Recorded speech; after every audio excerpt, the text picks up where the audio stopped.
We're this week in Parashat Re'eh. And this week we released a lot of teaching on Re'eh. But this word, I think, will be relevant to all of us here who are not necessarily Jewish, who watch and going through this journey right now. There is a story that we found, a midrash, that given us by the Holy Chida. If you don't know who was the Holy Chida, he lived in the 1700s in Israel.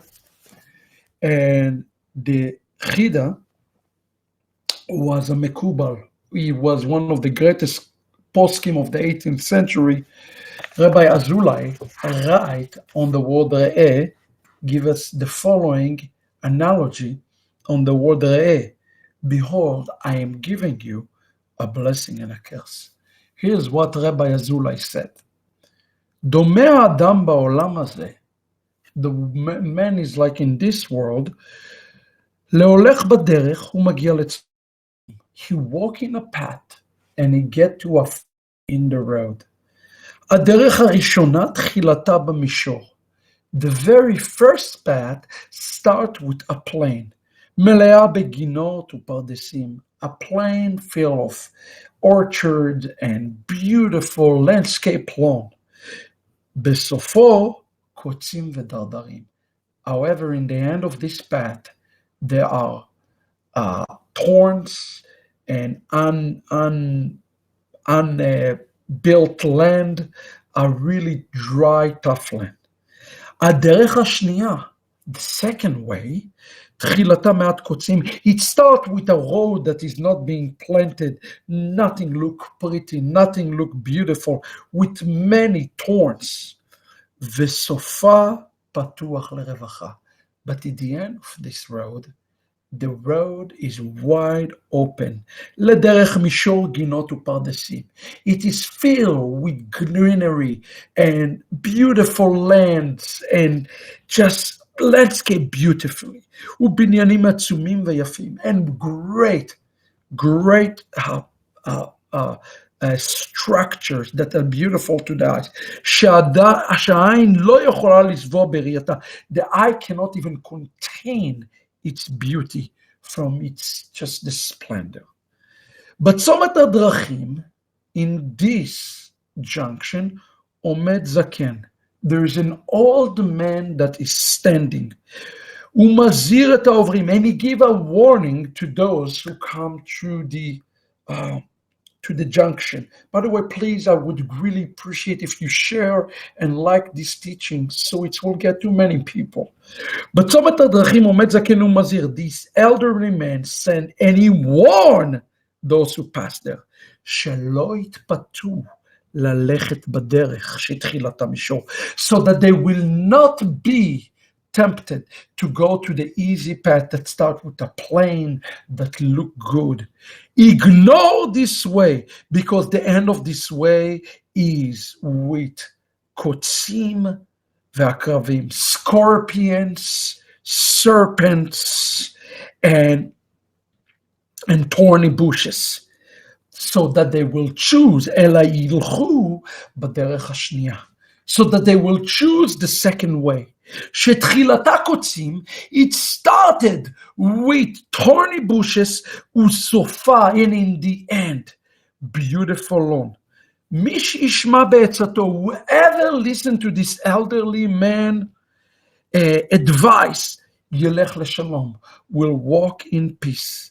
ואלה המסרבים לשמוע, those who reject to go in this way, ייחשלו, they will stumble, ייתקלו במכשולים, they will see the obstacle בכל הדרך, in all the way, אשר ילכו בה לשרירות ליבם, that they will walk in this way, ומעונם לשמוע בקולו, because they refuse to listen to his voice.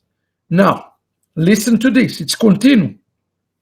הדרך הראשונה, the very first way, the Chida explained to her, שתחילתה מישור, it started simple and easy, is the way of the רשעים in the world. דרך הרשעים. It's the way of the wicked in the world. Why? Because the wicked are looking for the easy way out. They're looking for the ta'anug ve'evlei olam. They're looking for the easy way, the pleasures of the world. But in the end of the world, they are the thorny bushes. In a matter of fact, great calamities are coming upon those who go in this way. Okay? The second way is the way of the tzaddikim. The beginning of the way look like a way that starts with bushes and serpent and obstacle. Baki k'nei adam et olamo. The man will purchase his entire inheritance and great inheritance in the world to come, and he will eat from the fruit of what is lying on the other side. הקרן הקיימת לעולם הבא. We all have heard the story about Keren Kayemet LiYisrael, those who plant trees. There's a story in the Talmud about a man who planted a tree. He's 120 years old. The emperor is passing through this way, and he looked at him and he says, "You foolish old man, what are you doing planting a tree? What are you doing laboring so hard of a tree that you will never enjoy the fruit of the tree?" And the old man, looked at him and smiled. He said, "Just as I came to the world and the tree was standing waiting for me, I will work and labor until my last day. So I will leave the fruit of the tree to these who will come after me."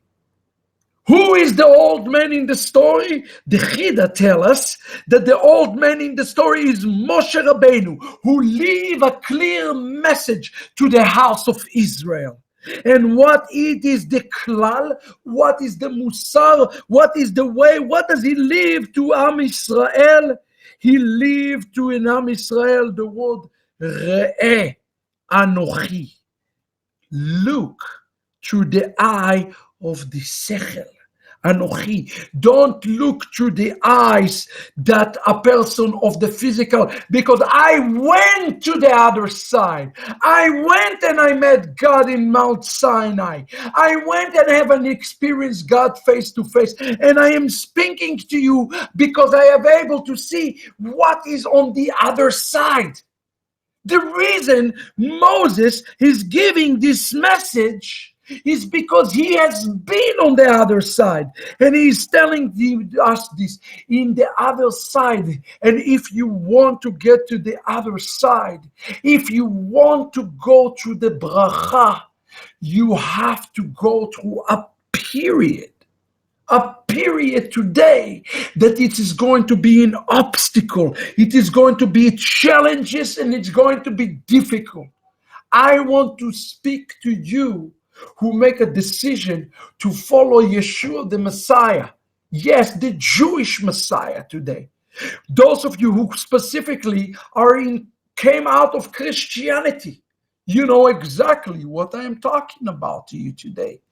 Perhaps the moment that you decided to follow the Shabbat, to follow the feast, to follow the Jewish lifestyle, you've noticed the difficulties, the thorns, and the obstacle, and the serpents in your life. And the message that I have for you today, the message that Moses has for you today, is the message: endure. Endure those days, because those days are temporary in comparison to the Olam Haba, the world to come, the day that you will be ruling with King Mashiach, that you will be there with the Messiah. Please understand something. The Hit Kajut here in the Torah portion, he uses this word dabkut, to cleave to the mighty one of Israel. He said, Dvekin be'Adonai you will be. You will be super glued to the God. And that is the solution today. Yes, we are going to go through a dry season. Yes, we're going to go through a season that is going to be very difficult and will get more difficult because we are in the time that is called Ekvot HaMashiach. Remember that if you look at this prophetically, last week we were in Parashat Ekev, Ekvot. But also, if you take the kuf and change it to the chaf, it's ikuf, the delay. I am working to the prat. I am walking to the path. But where is the end? God, I don't see the end. I don't see the geula. I don't see where is it going to lead me. I don't see the conclusion. I am not seeing what Disney called, and they lived happily ever. They've lived happily ever after. Guess what? That's Ekev. But this week, God is coming and He's giving us a word. He says, Re'eh, look carefully. I am with you. I am working through you. All what you need to do is to look for the akvot of the Messiah. Just follow the akvot. You will see the happy ending, but you're going to have to look really, really carefully in this season. You're going to have to look very, very difficult to look at those things in these last days. As a matter of fact, Chazal asked the question, "Re'eh anochi noten lefnechem hayom bracha uklala." Behold, I am giving before of you, plural, a blessing and a curse. Chazal have asked the question, why does the word use re'eh lifnechem? This is a confusing verse. It's a verse that the verb is a singular, the subject is a plural. Why it says the word anochi noten? I am giving to you. Listen to what the Gaon of Vilna had to say about this and make this resonate with your spirit. There is a battle that is taking place, and each and every one of us, between what's called the Yetzer HaTov, the good inclination, to the Yetzer Hara, the evil inclination. Okay? Now, the word that is used here in the Hebrew is the word no ten. Now, notice something. If you look at my screen and you see the word noten, the word noten is in a present tense. And why did he actually said after the word noten? Okay? Noten lifnechem. He also said, ayom, today. Why the emphasis is on today? Wait a second. Hasn't God already given the Torah? Wasn't the Torah already given to us? Why is he saying noten? He already gave the Torah. Why is he saying today is the day I'm giving the Torah? Today is the day of choice. Didn't they choose already in Mount Sinai? And here, why is it says hayom?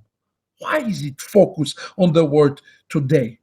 Chazal give us a great rule today.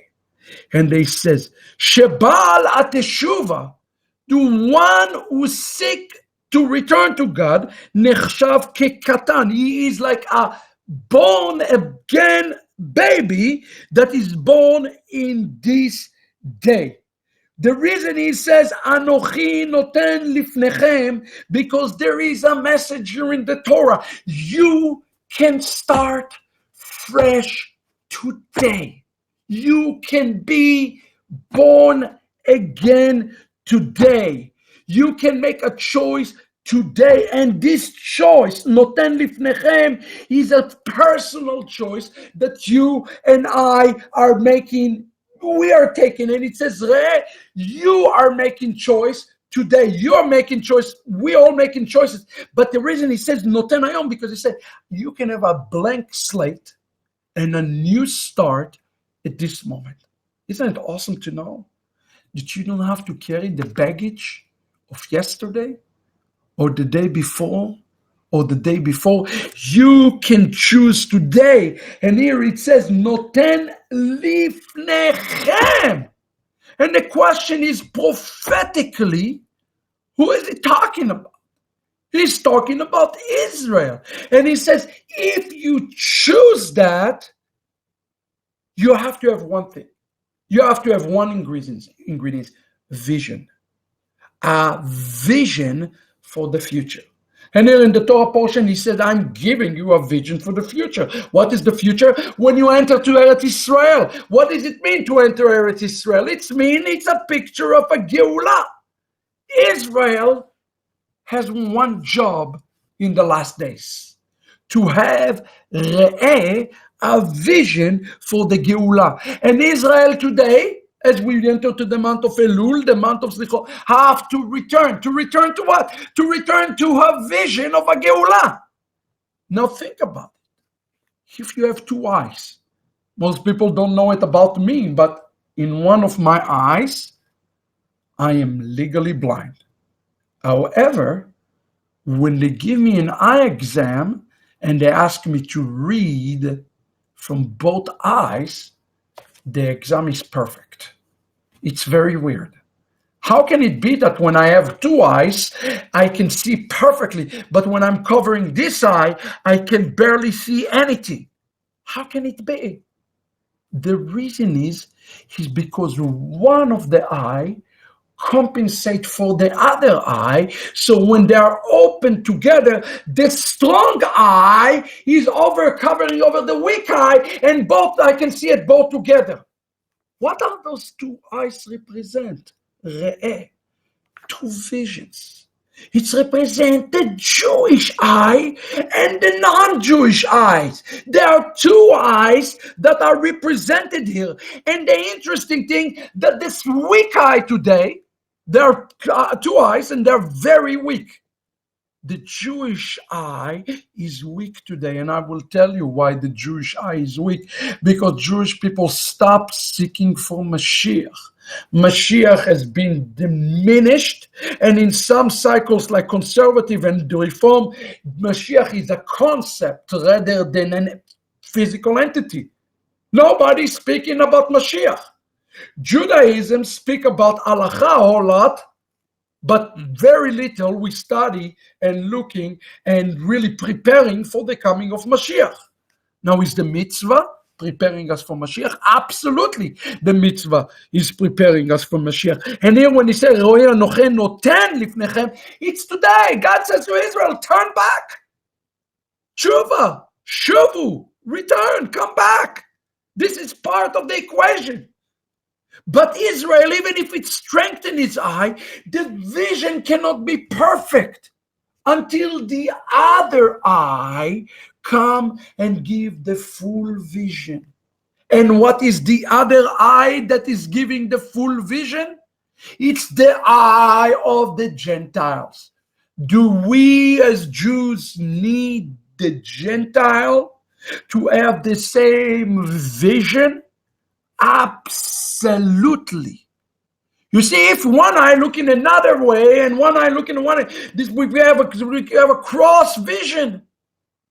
And then we cannot focus on the same thing. That's why the return of the nations, the return of the Gentiles to have the same vision for Yeshua, to return to Zion, to return to Israel, it is so important.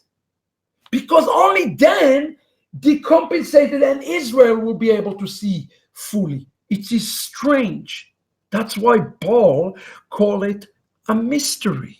That's why Paul called it the fullness of the Gentiles. He said, through the fullness of the Gentiles, all of Israel will be saved. What does that mean? It means that the Re'eh of the nations is taking place. But that's strengthening Israel. Each and every one of you can, should, and if you have the right focus and the right vision, you affect directly the Jewish people. You might not even understand that, but you are. The Re'eh lifnechem, there is a plural, because each and every one of you affect the entire house of Israel. Now, in order to do that, coming back to the Holy Chida, you're going to have to go through thorns. I'm talking to you for a moment, Gentiles, those who are not Jews physically. Yes, it is going to be hard for you because you, if you were raised in Christianity, you already think that you are in this field of green, that you are in those places because you're saved. But allow me to remind you that your salvation is not complete without Israel's salvation. Why? Because Jeremiah 31, a promise of a new covenant, is a promise for Israel. It is a promise for the Israel, for the Jewish eye. Well, you cannot be in the fullness unless you and Israel are focused on the same thing. And this focus of the same things, ladies and gentlemen, is not the church. It is not the church, it is Israel. The salvation of the house of Israel. So now there is a challenge to you in the month of Elul that come upon us for good. Will you return? Will you come back? I love what Rabbi Cook, the first rabbi of Israel, chief rabbi of Israel, said. He said, and I'm just going to paraphrase it, that during the days that are called Ahavat HaMashiach, there will be some, and he used the term Knesset Israel. There will be some from the nations that will be wanting to join the house of Israel. And he says that will be the sign that the final Geulah of Israel is upon us. Why did he say that? What did it mean? It means that their wholeness and the fullness is come to fruition. The question that we have to ask ourselves today is a simple question. Are you willing to adapt your vision to the vision of the house of Israel? It is a very difficult question to ask because Yeshua is not returning to the church. He is returning to the house of Israel. And the question is, here you go. He says this, and I quote. Listen to this. This is the very first Ashkenazi chief rabbi of Israel. Many souls cast among the nations will return to the ecclesia. Use the term ecclesia, or in Hebrew, הרבה נשמות נדחות בין האומות שוות לכנסת ישראל. Many souls cast among the nation will return to the house of Israel in the era that is called Ahavat HaMashiach. Ladies and gentlemen, this is the chief rabbi of the house of Israel. Sorry, I'm getting too excited. I am banging here on my thing because I am just too excited about this. You are part, here we go. You are part of a prophetic move of God. I promise you that Rabbi Cook never read Romans 11, yet what he's saying here is literally Romans 11. And listen to what he says, he continue. I love it so much. And the digestive ability in the beginning is insufficient to convert them to healthy nutrition. What did he mean when he says here, כוח העיכול אינו מספיק תחילה? He's talking about Israel's ability to absorb the nations. Do you know why we have Messianic Judaism, ladies and gentlemen? Messianic, he used the term here in Hebrew, כוח העיכול. The Messianic movement is like the digestive juices. You know, when you eat food and you digest your food, you need to have all of those good amino acids that digest it so that the body will be able to get the nutrients and everything else go to waste. And here what he's saying, Rabbi Cook is saying is, we're not going to be able to digest them. We will not know how to deal with the Gentiles. They will come back in the time called Be'akvata de Meshicha, in the footsteps of Messiah, right before the Messiah, they will return. Friends, we have hundreds and hundreds of people who are going to September 21st to pray Shacharit with us worldwide. You know why? Because it is your time, Gentiles. It is your season. This is your time that you are returning home. And he's saying, Rabbi Kruk, he said, there will not be a blessing. Do you want to know why we have Messianic Judaism? We have Messianic Judaism as this digestive need so that you will be able to be processed and you will be able to be a blessing and bring a nutrition to the house of Israel. You cannot be a house of Israel today, a blessing, if you go through an Orthodox conversion. Why? Because Israel will never receive you because your belief in Yeshua. Please understand, Israel rejected. The second you mention Yeshua, you can dress like a kippah and a tzitzit. That's why I laugh at on Messianic Gentiles who want to dress like Orthodox. What do you think? They're going to receive you? You fools. You will never be received as a non-Jew just because one thing, Yeshua, you will not be received. But I'm going to tell you where you are going to be received. You are going to be received. You better be received at the Messianic synagogue. God help us as Messianic Jews if we do not receive the Gentiles who return back home. What do we teach Gentiles? To speak in tongues? To do Judaism light wherever we feel like it? What have we done with the Gentiles? We've done nothing unless we prepare them. Think about this as an entry exam. That's all what we are. What Messianic Judaism is a preparatory school. You know, before you go to university, you go to prep school. Messianic Judaism today is not the real thing. I say it, I am a Messianic Jew. And I say it very, very clearly, and I don't care if people give me hate mails and nasty things and this. It is strange and foreign to the house of Israel today. However, it's a preparatory program.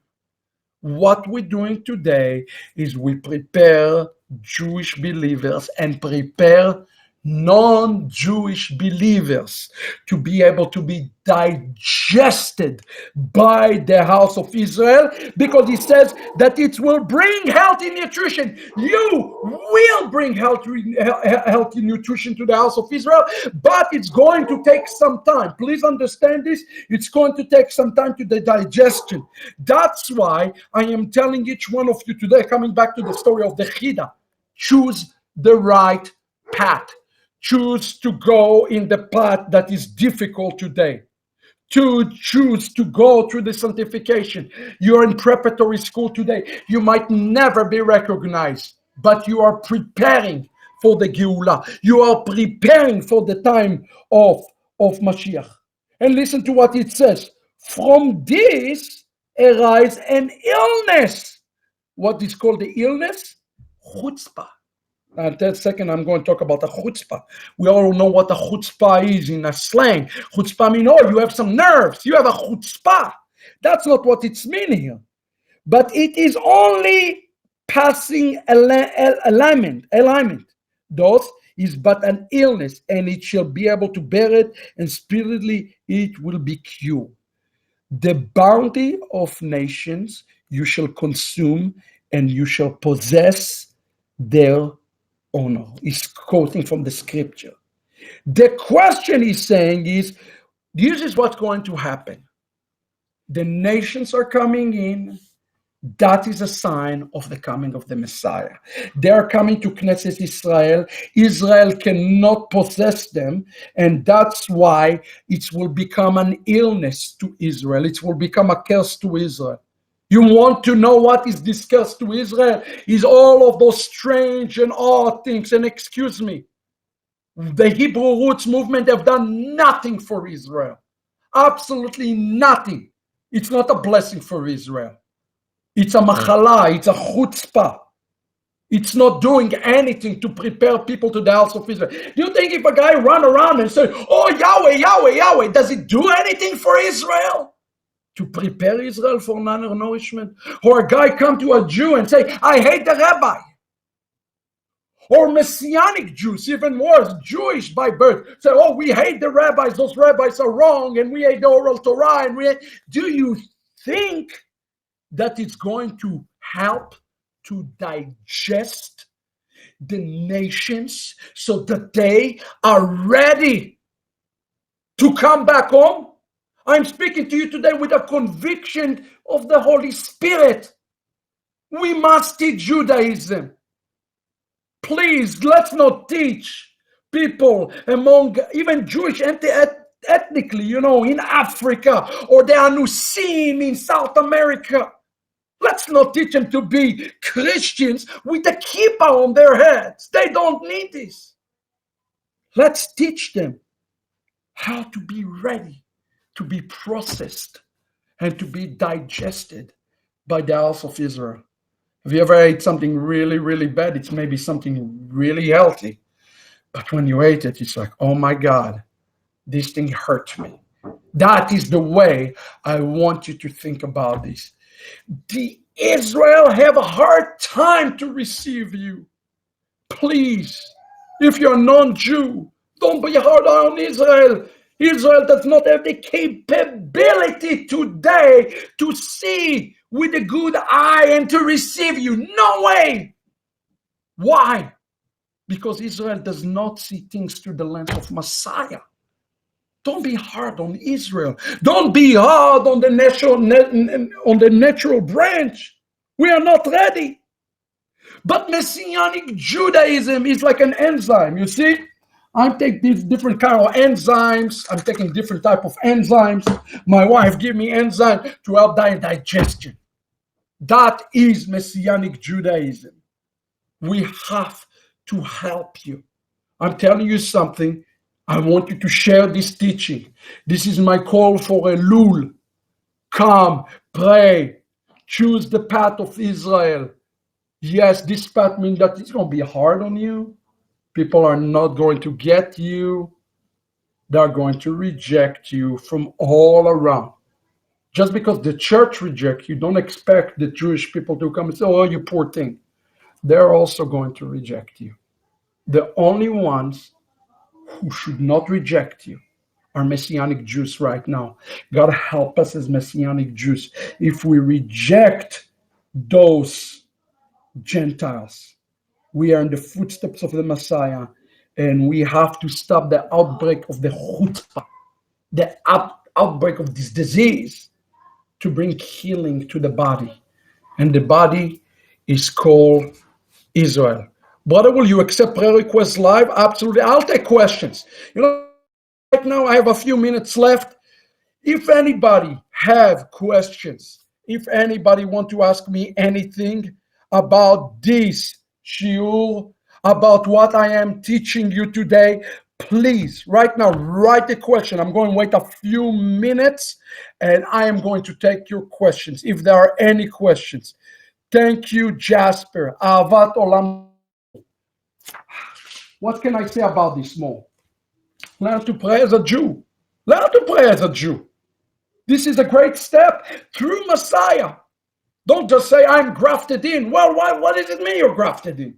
Are you willing to change the way you pray? Are we willing to learn to pray in the house of Israel? This is a question. This is a challenge that I have for all of you. Yeah, Matt, what's your question? What is your prayer request? What do you need? Let me see. If anybody have anything, please ask now, or otherwise I will conclude this broadcast. Again, the souls are returning from the nations. Parashat Re'eh. Both need vision. We need the vision. Israel need the vision. And they cannot get the vision unless we get the enzyme that will help us. That's the nations. But this enzyme we cannot take today. That's why Messianic Judaism have to step up to the plate. Truly step up to the plate prepare and get the nations ready. This is the season. This is the time. Yes, prayers for Florida, Avinu Shebashamayim. Abba, I dedicate this shiur לכל התלמידים, to all my students in Florida, Abba, to their families and for all the inhabitants of Florida. In Orlando, Lord, send protection to Yeshua, bread of life, Abba, down in the South, Kehilat Shuvu, Lord, at Miami, Lord. We're sending to them protection all throughout the coast, all the people of Florida, Lord, protection and safety upon them. I dedicate this shiur to them, B'Shem Yeshua Mashiach. Chaverim, I hope you've been blessed from this brief Dvar Torah. Like I said, this is Rabbi Shapira Unplugged, where I can just speak freely to you. Without being always so politically correct. I see Matthew want a prayer for your marriage. Avinu Shebashamayim, thank you for the month of Elul. Thank you for Matt. Thank you for his wife and for him. And may there will be a miracle. And as it says that his words in Shir Hashirim 6, Ani ledodi veledodi li. Lord, the beloved, I, my beloved, and beloved is mine. You bring Matt, marriage back to fullness, B'Shem Yeshua. Amen ve'amen. Restore all things. May you restore the nations. May you restore the house of Israel. May you just bless you with a sweet, sweet Shabbat. As always, if there is any offense, Lord, I ask that you cover it by the blood of Yeshua so nobody will be offended, and listen to the shiur, to the Spirit of God. God bless you, Chaverim, Talmidim. I hope it's been a blessing. If it is, consider sharing. Go to YouTube, subscribe. God bless you. Litraot.